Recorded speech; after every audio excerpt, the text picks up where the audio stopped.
Have you ever thought you were on the right track to heaven? Do you believe that your honesty, your kindness toward others, your respectable life guarantee you'll spend eternity with God? Do you think the Lord could never turn away from you because you haven't committed any major sins? Comment below. Lord, show me the truth if you truly want to discover what it really takes to be saved. Brace yourself, because what I'm about to share with you will completely transform the way you see your spiritual life.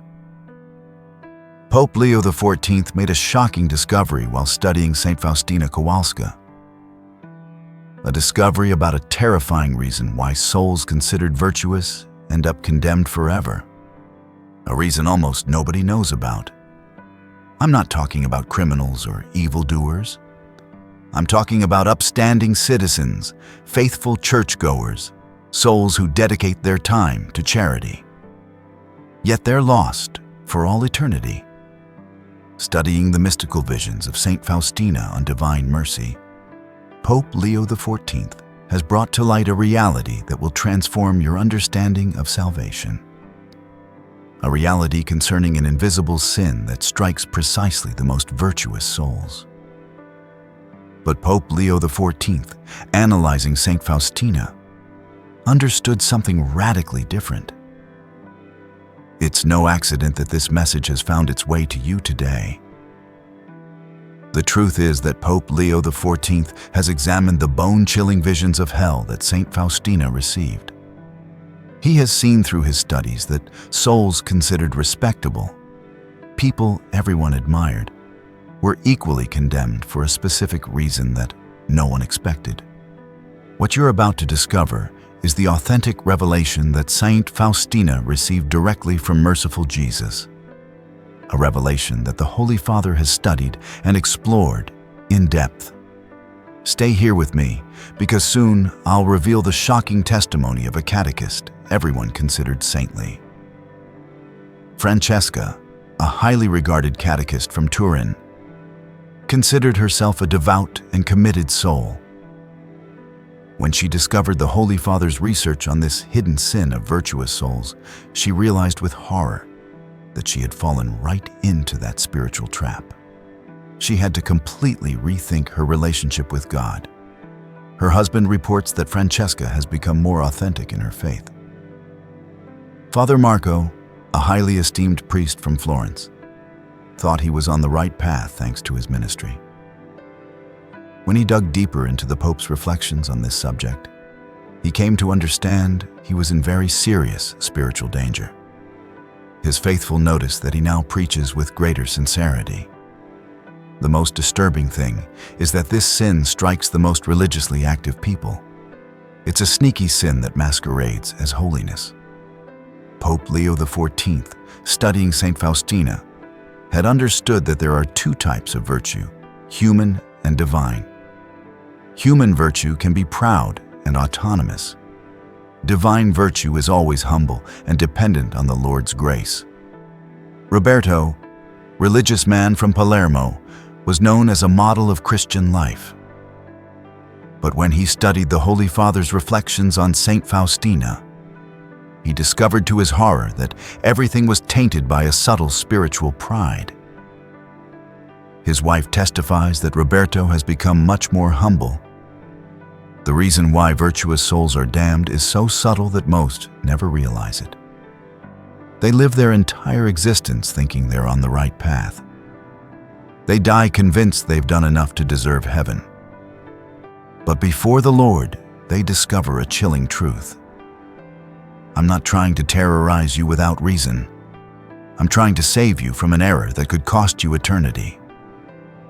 Because what Pope Leo the 14th discovered by studying Saint Faustina's visions of hell should make anyone who considers themselves a virtuous person tremble.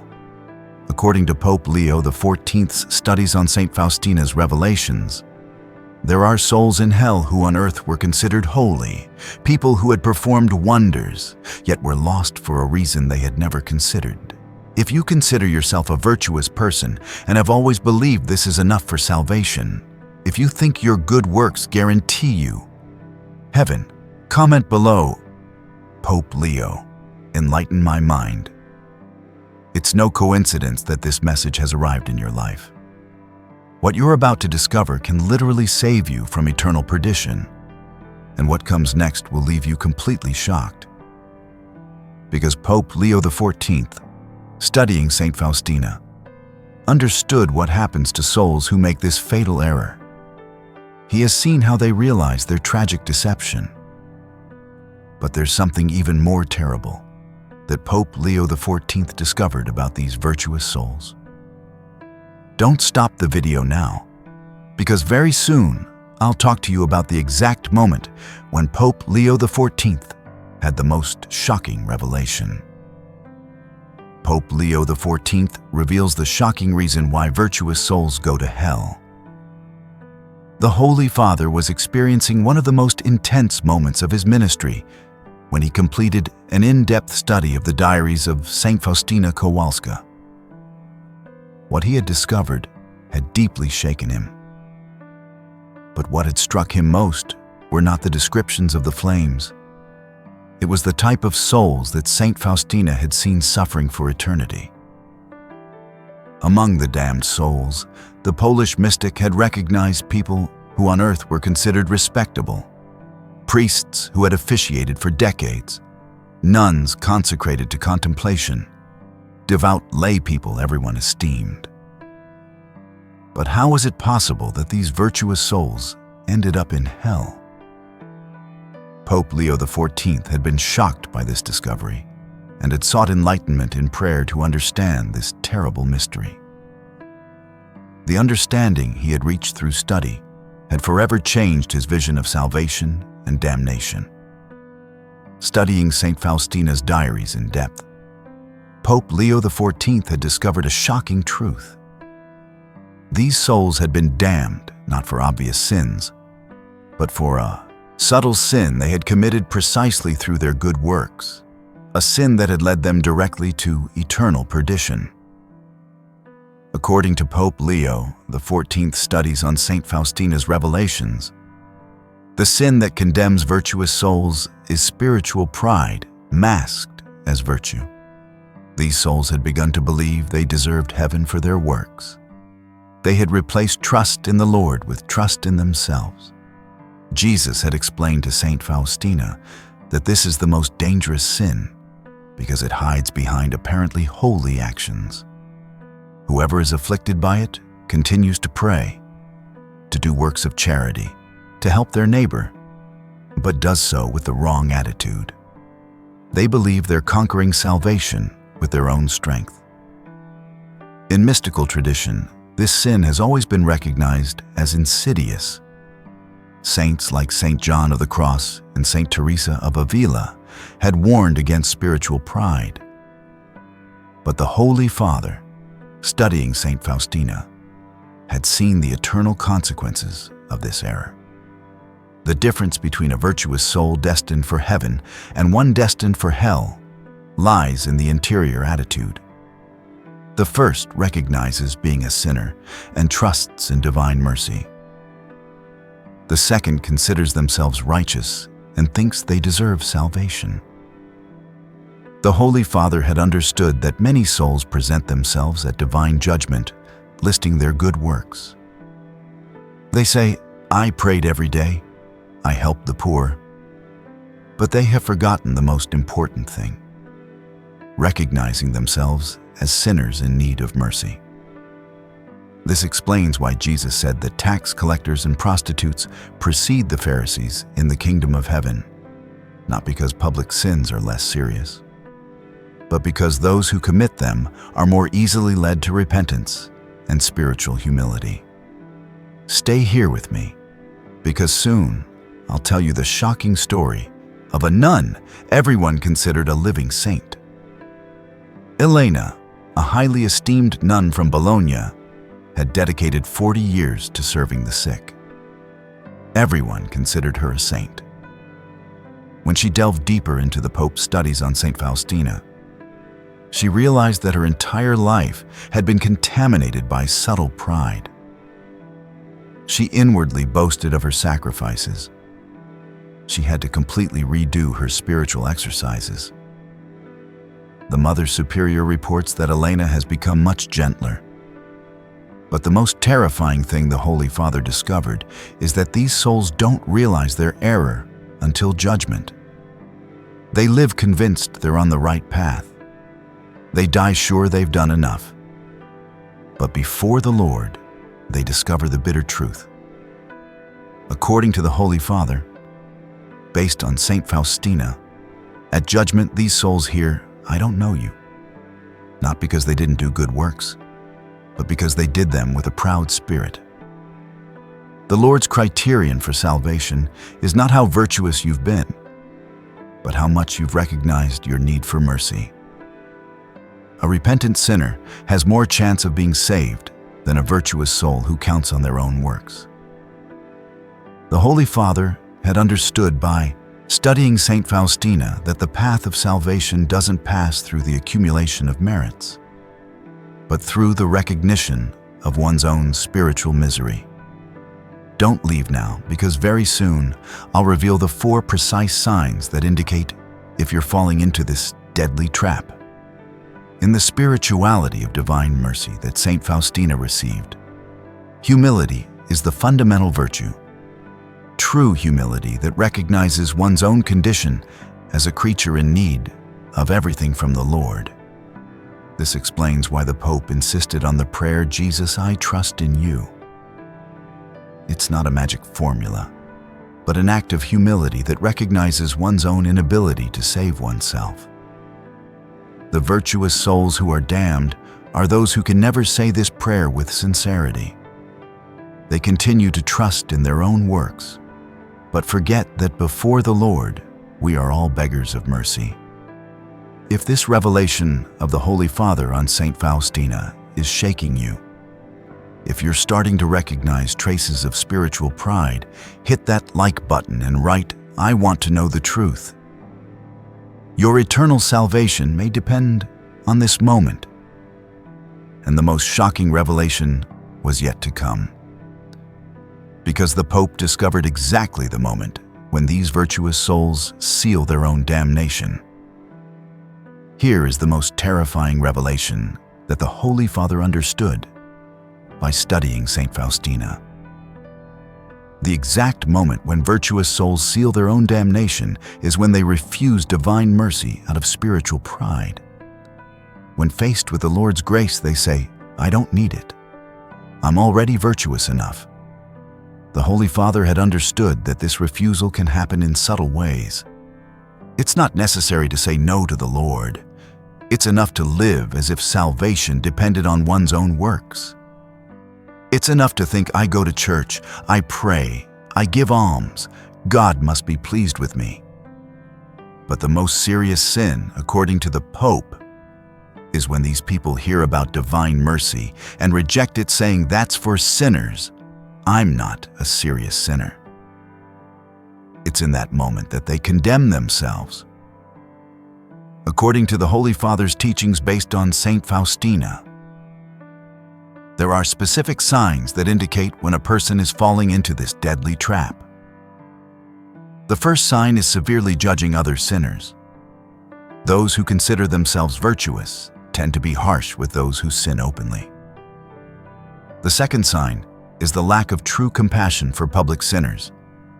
Virtuous souls in danger see prostitutes, thieves, drug addicts, and think, "Thank God I'm not like them." The third sign is proud prayer. They pray thanking God for being better than others, instead of asking for forgiveness. It's the prayer of the Pharisee that Jesus condemned. The fourth sign is resistance to correction. When someone points out a fault to them, they get offended instead of humbly accepting the observation. Stay with me, because very soon I'll reveal the 5-step method that Pope Leo the 14th has developed to avoid this deadly trap. Chiara, a devout woman from Rome, was known as an example of virtue. But when the pastor pointed out that she judged young people too severely, she got angry and changed churches. Only years later, studying the Pope and Saint Faustina, Did she understand that that correction was a grace? She had to ask the pastor for forgiveness. Her daughter reports that Chiara has become much gentler. But how can you avoid this trap? The Holy Father, studying Saint Faustina, has developed a specific method to recognize and correct spiritual pride. First step, examine your motivations daily. Every evening ask yourself, why did I do today's good works? To please the Lord or to feel virtuous? Honesty with oneself is the first antidote. Second step, confess regularly even small sins.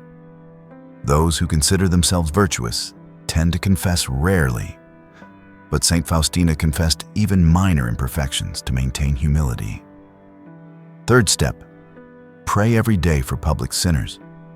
Instead of judging them, offer prayers for their conversion. This prevents feeling superior. Fourth step, ask forgiveness for spiritual pride, even when you're not aware of it. Tell the Lord, forgive me if I thought I deserved anything. All the good I have comes from you. Fifth step, meditate every day on your spiritual misery, not to get depressed, but to maintain the truth about your condition as a creature in need of everything from the Lord. Giovanni, a businessman from Milan, donated thousands of euros every year to charity. But when he started applying the Holy Father's method, he discovered he was giving alms to feel at peace with his conscience. He had to start donating anonymously again. His wife testifies that Giovanni has become more humble. The most serious error, according to the Pope, is thinking I don't need as much mercy as others. This thought is the signature of one's own condemnation. Every saint in history considered themselves the greatest sinner, not out of false modesty, but because they clearly saw their interior defects. The truth is that we all need the same infinite divine mercy. There are no small and great sinners. There are only sinners who recognize the need for mercy, and sinners who don't recognize it. To avoid the trap of virtuous souls, the Holy Father recommended reciting every day with sincerity, "O God, have mercy on me, a sinner." Another powerful antidote is devotion to divine mercy, not for the merits you think you have, but for the misery you recognize yourself to be. Approach merciful Jesus as a beggar, not as a creditor. Don't leave, because soon I'll tell you an extraordinary testimony of transformation. Alessandra, a catechist from Verona, had been teaching for 20 years and felt proud of her theological knowledge. When she delved deeper into the Pope's teachings on humility, she understood she was falling into intellectual pride. She had to start teaching again, recognizing her own ignorance. Her students noticed that she now teaches with greater simplicity. If you recognize some of these signs of spiritual pride, if you realize you've judged other sinners, write "I choose humility" and subscribe to the channel to discover how to live divine mercy without falling into the trap of self-righteousness. Now that you know the mortal sin of virtuous souls and how to avoid it, you need to know how to transform your spiritual life to guarantee yourself eternal salvation. The results of transformation from pride to authentic humility are immediate. In the first week, you'll feel a deep peace you've never known. It's the peace of those who no longer have to prove anything. Within the first month, you'll notice your attitude toward sinners changes completely. Instead of judging them, you'll feel genuine compassion. After 3 months of practicing humility according to the Holy Father, your prayer life will be transformed. You'll no longer pray to thank God for being better, but to ask for mercy as a true spiritual beggar. Within 6 months, you'll have developed what the Pope called self-knowledge. You'll see your faults clearly without despairing, because you'll know that divine mercy is greater than any sin. The most beautiful transformation happens in relationships with others. Whoever abandons pride becomes incredibly gentle, no longer needs to feel superior, and can truly love. Keep following, because soon I'll talk to you about the guarantee of salvation you obtain with this transformation. Beatrice, a very devout woman from Genoa, who considered herself an example for the parish, began applying Pope Leo XIV's teachings on humility based on Saint Faustina after recognizing her spiritual pride. The first months were difficult because she had to give up the feeling of being virtuous. But after 6 months, her life changed radically. She became the person everyone turns to in difficult moments because they know she never judges. Her husband reports that Beatrice has become a completely new person, full of authentic compassion. But the most important transformation concerns the guarantee of salvation. Those who practice true humility according to the Holy Father no longer risk damnation for pride. They have found the safe road to heaven, recognizing themselves as sinners in need of infinite mercy. This doesn't mean becoming obsessed with one's own sins. It means living in the truth of one's own condition and in total trust in divine mercy. It's the greatest freedom a soul can experience. Claudio, a deacon from Bari, who had dedicated 20 years to church service, had convinced himself he was on the right path to sanctity. When he delved deeper into Pope Leo XIV's reflections on the dangers of spiritual pride based on Saint Faustina, he realized he was in grave danger for his soul. He had to completely restart his ecclesial service with a spirit of humility. Today, he's more effective than before because people feel his authenticity. His wife testifies that Claudio has found a spiritual joy he had never had before. The most beautiful thing about true humility is that it frees you from spiritual anxiety. Those who know they're forgiven sinners aren't afraid of judgment. They know that divine mercy will cover them if they remain humble and trusting. Some souls who have made this transformation also report special graces in prayer. It's as if the Lord blesses those who abandon pride to embrace authentic humility. But remember that this transformation requires constant vigilance. Spiritual pride is like a weed. It grows back as soon as you stop pulling it out. You must examine your motivations daily.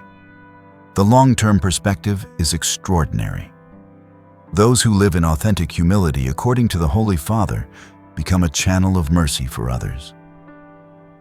They don't preach from the height of their own virtue, but witness from below of their own experience as a forgiven sinner.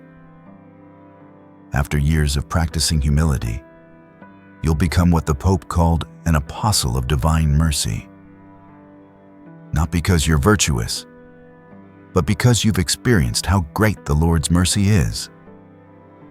The guarantee of salvation doesn't come from the works you do, but from the attitude with which you do them.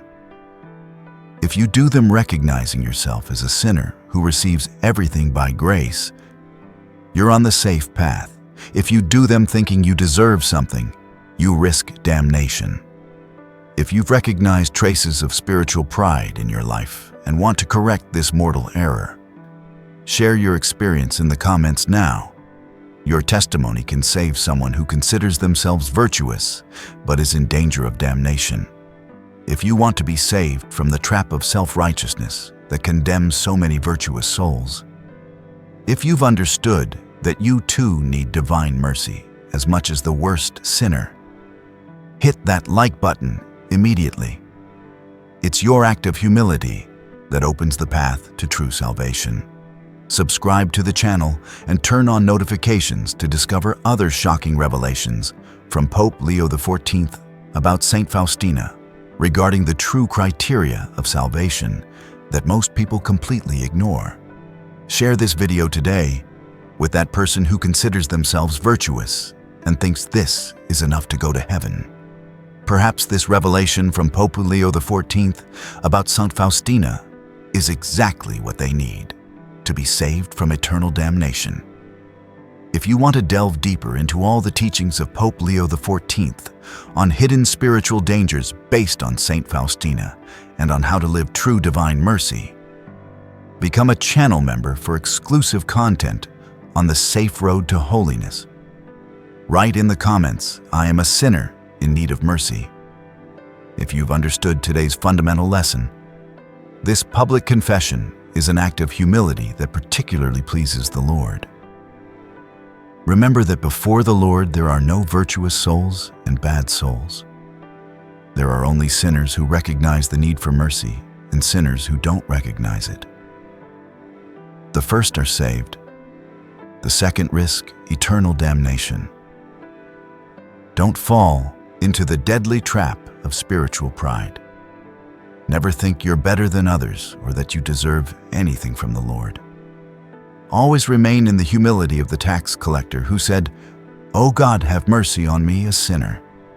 You too become a witness of authentic humility. Live as Pope Leo XIV taught by studying Saint Faustina, recognizing every day your misery and the greatness of divine mercy, and experience the deep joy of those who know they're loved by the Lord, not for what they do, but for what they are, a child in need of everything. The road to heaven doesn't pass through human virtue, but through humility, not through merits, but through trust in mercy. Pope Leo XIV has revealed this to you by studying Saint Faustina to save you from the deadly deception that condemns so many apparently virtuous but spiritually proud souls.